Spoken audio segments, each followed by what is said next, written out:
یہ وہ لوگ ہیں جو کہتے ہیں کہ اے ہمارے پروردگار، ہم آپ پر ایمان لے آئے ہیں، آپ ہمارے گناہوں کو بخش دیجئے اور ہمیں دوزخ کے عذاب سے بچا لیجئے۔ یہ لوگ بڑے صبر کرنے والے ہیں، سچائی کے خوگر ہیں، عبادت گزار ہیں، اللہ کی خوشنودی کے لیے خرچ کرنے والے ہیں اور سحری کے اوقات میں استغفار کرنے والے ہیں۔ اب سحری کا وقت کون سا ہوتا ہے؟ یہ تہجد کے وقت کی بات ہو رہی ہے۔ اور آیت نمبر 18 میں اللہ سبحانہ تعالیٰ فرماتے ہیں کہ اللہ نے خود اس بات کی گواہی دی ہے اور فرشتے اور اہل علم نے بھی کہ اس کے سوا کوئی معبود نہیں جس نے انصاف کے ساتھ کائنات کا انتظام سنبھالا ہوا ہے۔ اس کے سوا کوئی عبادت کے لائق نہیں جس کا اقتدار بھی کامل ہے اور حکمت بھی کامل ہے۔ بے شک دین تو اللہ کے نزدیک اسلام ہی ہے، اور جن لوگوں کو کتاب دی گئی تھی انہوں نے الگ راستہ لا علمی میں نہیں بلکہ علم آ جانے کے بعد محض آپس کی ضد کی وجہ سے اختیار کیا۔ اور جو شخص بھی اللہ کی آیتوں کو جھٹلائے تو اسے یاد رکھنا چاہیے کہ اللہ بہت جلد حساب لینے والا ہے۔ پھر بھی اگر یہ لوگ تم سے جھگڑیں تو کہہ دیجئے کہ میں نے تو اپنا رخ اللہ کی طرف کر لیا ہے، اور جنہوں نے میری اتباع کی ہے انہیں بھی، اور اہل کتاب سے اور عرب کے ان پڑھ مشرکوں سے بھی کہہ دو کہ کیا تم بھی اسلام لاتے ہو؟ پھر اگر وہ اسلام لے آئیں تو ہدایت پا جائیں گے، اور اگر انہوں نے منہ موڑ لیا تو تمہاری ذمہ داری تو صرف پیغام پہنچانے کی حد تک ہے، اور اللہ تمام بندوں کو خوب دیکھ رہا ہے۔ جو لوگ اللہ کی آیات کو جھٹلاتے ہیں اور نبیوں کو ناحق قتل کرتے ہیں اور انصاف کی تلقین کرنے والے لوگوں کو بھی قتل کرتے ہیں، ان کو دردناک عذاب کی خوشخبری سنا دو۔ اب دیکھیے کہ یہاں پہ اللہ سبحانہ تعالیٰ نے دردناک عذاب کو خوشخبری کہا ہے۔ اور پھر آیت نمبر 22 میں اللہ سبحانہ تعالیٰ فرماتے ہیں، یہ وہ لوگ ہیں جن کے اعمال دنیا اور آخرت میں غارت ہو گئے اور ان کو کسی قسم کے مددگار نصیب نہیں ہوں گے۔ کیا تم نے ان لوگوں کو نہیں دیکھا جنہیں کتاب کا ایک حصہ دیا گیا تھا کہ انہیں اللہ کی کتاب کی طرف دعوت دی جاتی ہے تاکہ وہ ان کے درمیان فیصلہ کرے؟ اس کے باوجود ان میں سے ایک گروہ منہ موڑ کر انحراف کر جاتا ہے۔ یہ سب اس لیے ہے کہ انہوں نے یہ کہا ہوا ہے کہ ہم گنتی کے چند دنوں کے سوا آگ میں ہرگز نہیں جائیں گے، اور انہوں نے یہ جو جھوٹی باتیں تراش رکھی ہیں انہوں نے اس کے دین کے معاملے میں ان کو دھوکے میں ڈال دیا ہے۔ بھلا اس وقت ان کا کیا حال ہوگا جب ہم انہیں ایک ایسے دن کا سامنا کرنے کے لیے جمع کر کے لائیں گے جس کے آنے میں ذرا بھی شک نہیں ہے، اور ہر شخص نے جو کچھ کمایا ہوگا اس کو اس کا پورا پورا بدلہ دیا جائے گا، اور کسی پر کوئی ظلم نہیں ہوگا۔ کہہ دو، اے اللہ، اے اقتدار کے مالک، تو جس کو چاہتا ہے اقتدار بخشتا ہے اور جس کو چاہتا ہے اسے اقتدار چھین لیتا ہے، اور جس کو چاہتا ہے عزت بخشتا ہے اور جسے چاہتا ہے رسوا کر دیتا ہے۔ تمام تر بھلائیاں صرف تیرے ہی ہاتھ میں ہیں، یقیناً تو ہر چیز پر قادر ہے۔ اور آیت نمبر 27 کہ تو ہی رات کو دن میں داخل کرتا ہے اور دن کو رات میں داخل کرتا ہے، اور تو ہی بے جان چیز میں سے جاندار کو برآمد کر لیتا ہے اور جاندار میں سے بے جان چیز کو نکال لاتا ہے، اور جس کو چاہتا ہے بے حساب رزق عطا کرتا ہے۔ مومن لوگ مسلمانوں کو چھوڑ کر کافر کو اپنا مددگار نہ بنائیں، اور جو کوئی ایسا کرے گا اس کا اللہ سے کوئی تعلق نہیں ہے، الا یہ کہ تم ان کے ظلم سے بچنے کے لیے بچاؤ کا کوئی طریقہ اختیار کرو، اور اللہ تمہیں اپنے عذاب سے بچاتا ہے اور اسی کی طرف سب کو لوٹ کر جانا ہے۔ اور آیت نمبر 29 اے رسول صلی اللہ علیہ وسلم، لوگوں کو بتا دو کہ جو کچھ تمہارے دلوں میں ہے تم اسے چھپاؤ یا ظاہر کرو، اللہ اسے جان لے گا، اور جو کچھ آسمانوں میں ہے اور جو کچھ زمین میں ہے وہ سب جانتا ہے، اور اللہ ہر چیز پر قادر ہے۔ وہ دن بھی یاد رکھو جس دن کسی بھی شخص نے نیکی کا جو کام بھی کیا ہوگا اسے اپنے سامنے موجود پائے گا، اور برائی کا بھی جو کام کیا ہوگا اس کو بھی اپنے سامنے دیکھ کر یہ تمنا کرے گا کہ کاش اس کے اور اس کی بدی کے درمیان میں دور کا فاصلہ ہوتا۔ اور آیت نمبر 30 میں اللہ سبحانہ تعالیٰ فرماتے ہیں کہ اللہ تمہیں اپنے عذاب سے بچاتا ہے اور اللہ بندوں سے بہت شفقت رکھتا ہے۔ اے پیغمبر صلی اللہ علیہ وسلم، لوگوں سے کہہ دو کہ اگر تم اللہ سے محبت رکھتے ہو تو میری اتباع کرو، اللہ تم سے محبت کرے گا اور تمہاری خاطر تمہارے گناہوں کو معاف کر دے گا، اور اللہ تو بہت معاف کرنے والا ہے اور بڑا مہربان ہے۔ کہہ دو کہ اللہ اور رسول کی اطاعت کرو، پھر بھی اگر منہ موڑے گئے تو اللہ کافروں کو پسند نہیں کرتا۔ اللہ نے آدم، نوح، ابراہیم کے خاندان اور عمران کے خاندان کو چن کر تمام جہانوں پر فضیلت دی تھی۔ یہ ایسی نسل تھی جس کے افراد نیکی اور اخلاص میں ایک دوسرے سے ملتے جلتے تھے، اور اللہ ہر ایک کی بات سننے والا ہے، ہر چیز کا علم رکھتا ہے۔ چنانچہ اللہ کے دعا سننے کا وہ واقعہ یاد کرو جب عمران کی بیوی نے کہا تھا کہ یا رب، میں نے نظر مانی ہے کہ میرے پیٹ میں جو بچہ ہے میں اسے ہر کام سے آزاد کر کے تیرے لیے وقف رکھوں گی، میری اس نظر کو قبول فرما، بے شک تو سننے والا اور ہر چیز کا علم رکھنے والا ہے۔ آیت نمبر 36 میں اللہ سبحانہ تعالیٰ فرماتے ہیں، پھر جب ان سے لڑکی پیدا ہوئی تو وہ حسرت سے کہنے لگی کہ یا رب، یہ تو مجھ سے لڑکی پیدا ہو گئی ہے، حالانکہ اللہ کو خوب علم تھا کہ اس کے ہاں کیا پیدا ہوا ہے، اور لڑکا لڑکی جیسا نہیں ہوتا۔ میں نے اس کا نام مریم رکھ دیا ہے، اور میں اسے اور اس کی اولاد کو شیطان مردود سے حفاظت کے لیے آپ کی پناہ میں دیتی ہوں۔ چنانچہ اس کے رب نے اس مریم کو احسن طریقے سے قبول کیا اور اسے بہترین طریقے سے پروان چڑھایا، اور زکریہ اس کے سرپرست بنے۔ جب بھی زکریہ ان کے پاس ان کی عبادت گاہ میں جاتے تو ان کے پاس کوئی رزق پاتے۔ انہوں نے پوچھا، مریم تمہارے پاس یہ چیزیں کہاں سے آئی ہیں؟ وہ بولی کہ اللہ کے پاس سے، اللہ جسے چاہتا ہے بے حساب رزق دیتا ہے۔ اور آیت نمبر 38 میں اس موقع پر زکریہ نے اپنے رب سے دعا کی، کہنے لگے، یا رب مجھے خاص اپنے پاس سے پاکیزہ اولاد عطا فرما دے، بے شک تو دعا کو سننے والا ہے۔ اللہ سبحانہ تعالیٰ فرماتے ہیں، چنانچہ ایک دن جب زکریہ عبادت گاہ میں کھڑے نماز پڑھ رہے تھے، فرشتوں نے انہیں آواز دی کہ اللہ آپ کو یحییٰ کی پیدائش کی خوشخبری دیتا ہے، جو اس شان سے پیدا ہوں گے کہ اللہ کے ایک کلمے کی تصدیق کریں گے، لوگوں کے پیشوا ہوں گے، اپنے آپ کو نفسانی خواہشات سے مکمل طور پر روکنے والے ہوں گے، اور نبی ہوں گے، اور اس کا شمار راست بازوں میں ہوگا۔ اور آیت نمبر 40 زکریہ نے کہا، یا رب میرے ہاں لڑکا کس طرح پیدا ہوگا جبکہ مجھے بڑھاپا آ پہنچا ہے اور میری بیوی بانجھ ہے؟ اللہ سبحانہ تعالیٰ نے کہا کہ اسی طرح اللہ جو چاہتا ہے کرتا ہے۔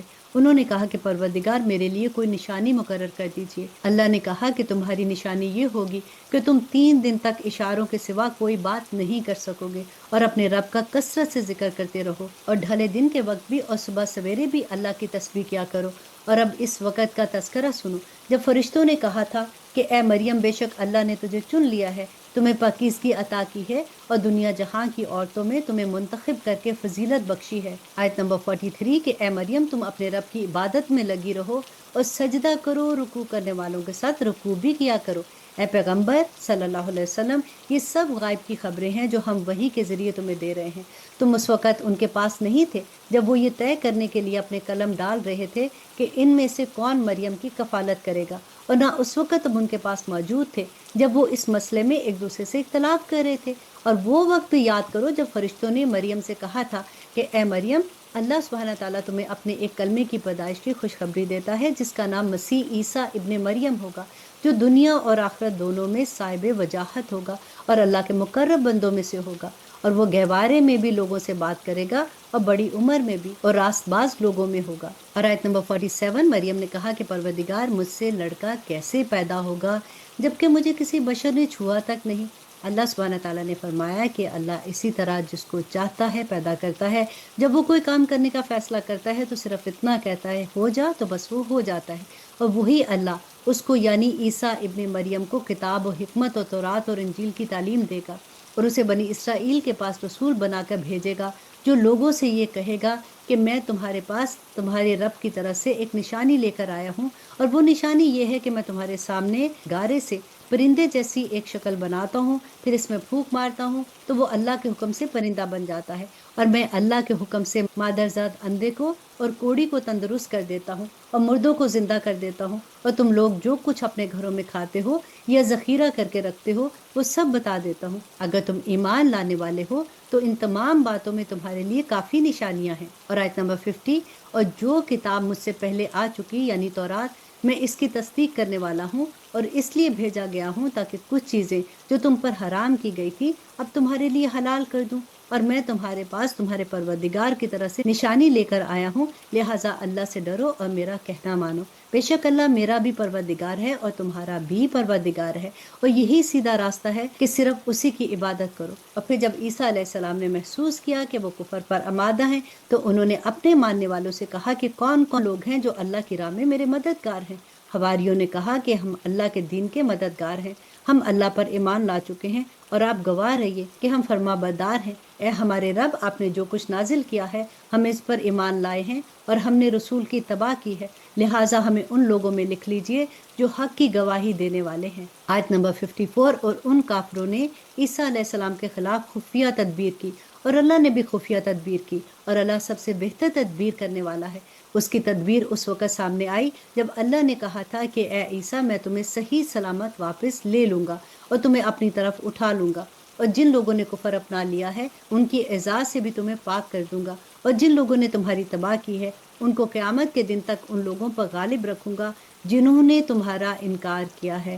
پھر تم سب کو میرے پاس لوٹ کر آنا ہے، اس وقت میں تمہارے درمیان ان باتوں کا فیصلہ کروں گا جن میں تم اختلاف کرتے تھے۔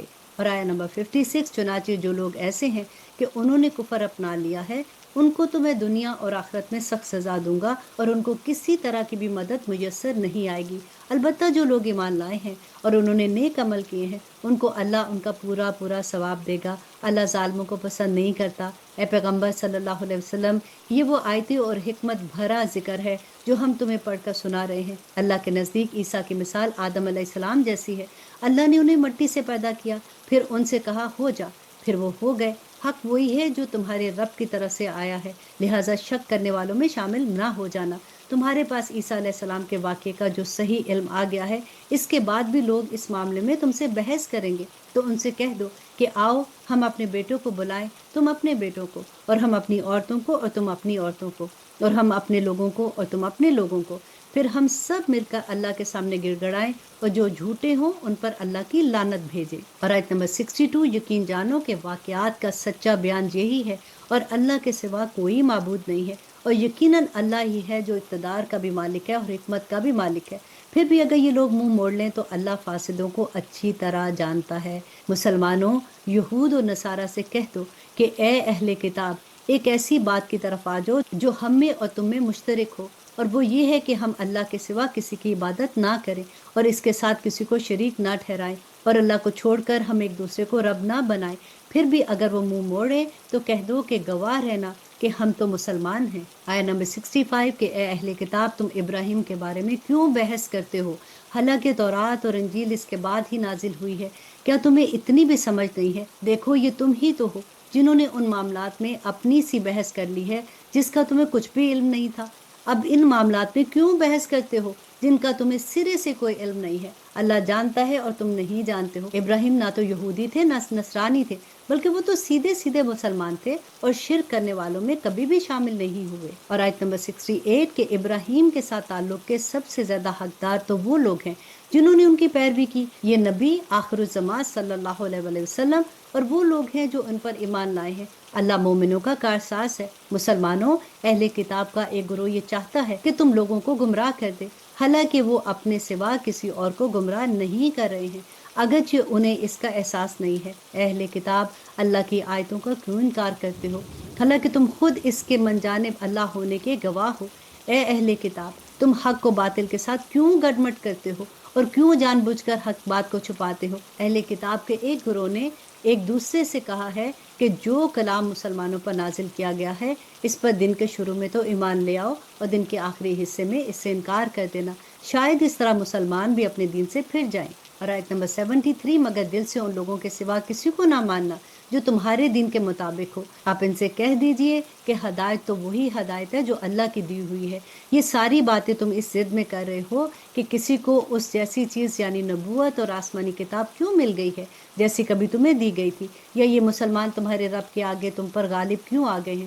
آپ کہہ دیجئے کہ فضیلت تمام تر اللہ کے ہاتھ میں ہے، وہ جسے چاہتا ہے دیتا ہے۔ اللہ بڑی وسعت والا ہے، ہر چیز کا علم رکھتا ہے، وہ اپنی رحمت کے لیے جس کو چاہتا ہے خاص طور پر منتخب کر لیتا ہے، اور اللہ فضل عظیم کا مالک بھی ہے۔ اہل کتاب میں سے کچھ لوگ تو ایسے ہیں کہ اگر تم ان کے پاس دولت کا ایک ڈھیر بھی امانت کے طور پر رکھ دو تو وہ تمہیں واپس کر دیں گے، اور انہی میں سے کچھ ایسے ہیں کہ اگر ایک دینار کی امانت بھی ان کے پاس رکھواؤ تو وہ تمہیں کبھی واپس نہیں کریں گے، الا یہ کہ تم ان کے سر پر کھڑے رہو۔ اور آیت نمبر 75، ان کا یہ طرز عمل اس لیے ہے کہ انہوں نے یہ کہہ رکھا ہے کہ امیوں یعنی غیر یہودی عربوں کے سوا معاملہ کرنے میں ہماری کوئی پکڑ نہیں ہوگی، اور اس طرح وہ اللہ پر جان بوجھ کر جھوٹ باندھتے ہیں۔ بھلا پکڑ کیوں نہیں ہوگی؟ قاعدہ یہ ہے کہ جو اپنے عہد کو پورا کرے گا اور گناہ سے بچے گا تو اللہ اپنے پرہیزگاروں سے محبت کرتا ہے۔ اس کے برخلاف جو لوگ اللہ سے کیے ہوئے عہد اور اپنی کھائی ہوئی قسموں کا سودا کر کے تھوڑی سی قیمت حاصل کر لیتے ہیں، ان کا آخرت میں کوئی حصہ نہیں ہوگا، اور قیامت کے دن نہ اللہ ان سے بات کرے گا اور نہ ہی رعایت کی نظر سے دیکھے گا، نہ انہیں پاک کرے گا، اور ان کا حصہ تو بس عذاب ہوگا، انتہائی دردناک۔ اور انہی میں سے ایک گروہ کے لوگ ایسے ہیں جو کتاب یعنی تورات پڑھتے وقت اپنی زبانوں کو مروڑتے ہیں تاکہ تم ان کی بدلی ہوئی اس عبادت کو کتاب کا حصہ سمجھو، حالانکہ وہ کتاب کا حصہ نہیں ہوتی۔ وہ کہتے ہیں کہ یہ عبارت اللہ کی طرف سے ہے، حالانکہ وہ اللہ کی طرف سے نہیں ہوتی، اور اس طرح وہ اللہ پر جانتے بوجھتے جھوٹ باندھ رہے ہیں۔ اور آیت نمبر 79، یہ کسی بشر کا کام نہیں کہ اللہ تو اسے کتاب اور حکمت اور نبوت عطا کرے اور وہ اس کے باوجود لوگوں سے کہے کہ اللہ کو چھوڑ کر میرے بندے بن جاؤ۔ اس کے بجائے وہ تو یہی کہے گا کہ اللہ والے بن جاؤ، کیونکہ تم جو کتاب پڑھاتے رہے ہو اور جو کچھ پڑھتے رہے ہو اس کا یہی نتیجہ ہونا چاہیے، اور نہ ہی وہ تمہیں یہ حکم دے سکتا ہے کہ فرشتوں اور پیغمبروں کو خدا قرار دے دو۔ جب تم مسلمان ہو چکے ہو تو کیا اس کے بعد وہ تمہیں کفر اختیار کرنے کا حکم دے گا؟ اور ان کو وہ وقت یاد دلاؤ جب اللہ نے پیغمبروں سے عہد لیا تھا کہ اگر میں تم کو کتاب اور حکمت عطا کروں گا، پھر تمہارے پاس کوئی رسول آئے جو اس کتاب کی تصدیق کرے جو تمہارے پاس ہے، تو تم اس پر ضرور ایمان لاؤ گے اور ضرور اس کی مدد بھی کرو گے۔ اللہ نے ان پیغمبروں سے کہا تھا کہ کیا تم اس بات کا اقرار کرتے ہو اور میری طرف سے دی ہوئی یہ ذمہ داری اٹھاتے ہو؟ انہوں نے کہا کہ ہم اقرار کرتے ہیں۔ اللہ سبحانہ تعالیٰ نے کہا تو پھر ایک دوسرے کے اقرار کے گواہ بن جاؤ، اور میں بھی تمہارے ساتھ گواہی میں شامل ہوں۔ اور آیت نمبر 82 کہ اس کے بعد بھی جو لوگ ہدایت سے منہ موڑیں گے تو ایسے لوگ نافرمان ہوں گے۔ اب کیا یہ لوگ اللہ کے دین کے علاوہ کسی اور دین کی تلاش میں ہیں؟ حالانکہ آسمانوں اور زمینوں میں جتنی مخلوق ہے ان سب نے اللہ ہی کے آگے گردن جھکا رکھی ہے، کچھ نے خوشی سے اور کچھ نے ناچار ہو کر، اور اسی کی طرف سب کو لوٹ کر جانا ہے۔ کہہ دو کہ ہم ایمان لائے اللہ پر اور جو کتاب ہم پر اتاری ہے اس پر، اور اس ہدایت پر جو ابراہیم، اسماعیل، اسحاق، یعقوب اور ان کی اولاد پر ان کے پروردگار کی طرف سے اتاری گئی ہے، اور ان باتوں پر جو موسیٰ اور عیسیٰ اور دوسرے پیغمبروں کو عطا کی گئی۔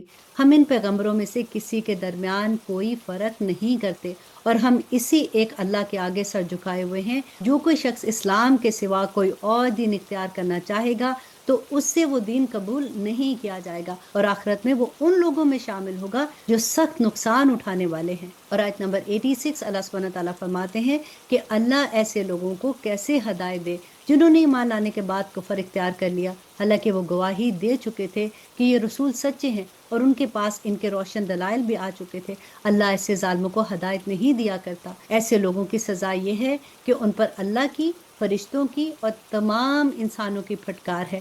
اسی پھٹکار میں وہ ہمیشہ رہیں گے، نہ ان کے لیے عذاب ہلکا کیا جائے گا اور نہ ہی انہیں مہلت دی جائے گی۔ البتہ جو لوگ اس سب کے بعد بھی توبہ کر کے اپنی اصلاح کر لیں تو بے شک اللہ بڑا بخشنے والا اور مہربان ہے۔ اس کے برخلاف جن لوگوں نے ایمان لانے کے بعد کفر اختیار کیا پھر کفر میں بڑھتے چلے گئے، ان کی توبہ ہرگز قبول نہیں ہوگی۔ ایسے لوگ راستے سے بالکل ہی بھٹک چکے ہیں۔ آیت نمبر 91 کہ جن لوگوں نے کفر اپنایا اور کافر ہونے کی حالت ہی میں مرے، ان میں سے کسی سے پوری زمین بھر کر سونا بھی قبول نہیں کیا جائے گا، خواہ وہ اپنی جان چھڑانے کے لیے اس کی پیشکش ہی کیوں نہ کر دیں۔ ان کو تو دردناک عذاب ہو کر رہے گا اور ان کو کسی قسم کا مددگار میسر نہیں آئے گا۔ اب یہاں پر الحمدللہ ہمارا تیسرا پارہ ختم ہوا۔ اللہ سبحانہ تعالیٰ سے پھر دعا کرتے ہیں کہ یا پروردگار، ہم نے جو کچھ پڑھا ہے اللہ سبحانہ تعالیٰ ہمارے عمل میں آ جائے، ہمارے لیے عمل کرنا آسان ہو جائے۔ آمین ثم آمین۔ اب اجازت دیجیے۔ سبحان ربک رب العزت عما یصفون وسلام علی المرسلین والحمد للہ رب العالمین۔ السلام علیکم ورحمۃ اللہ وبرکاتہ۔